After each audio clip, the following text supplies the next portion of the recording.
It's the first federal budget since the Liberal National Party won government in Queensland. The new Treasurer Tim Nicholls says the state has fared badly, while motoring groups say there's no extra money for the Bruce Highway. But there are some winners. Millions of dollars will be poured into protecting the Great Barrier Reef and improving flood forecasting.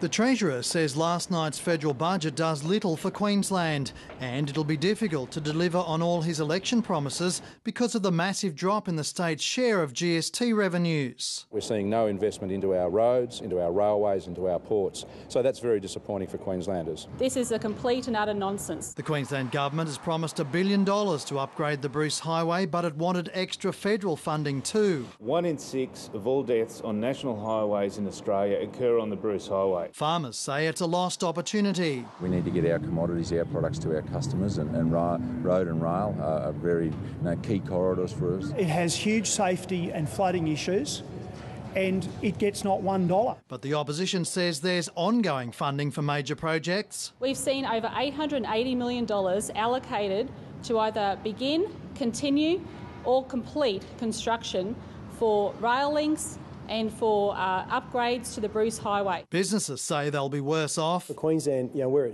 a state that's going to be hit with some of the incentives pulled out of the diesel fuel. We're going to get hit with the carbon tax. We're hit with the mining resource rent tax. Councils wanted more money for flood mitigation. We spend huge sums of money on recovery.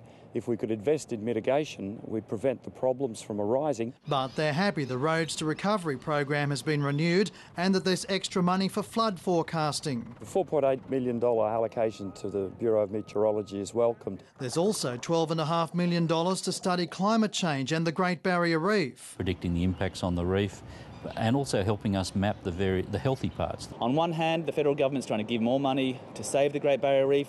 On the other hand, the states are not standing up to the industry to say save the Great Barrier Reef. The Greens say they're disappointed the budget didn't include a review of the massive dredging program in Gladstone Harbour, which is part of the reef's World Heritage Area.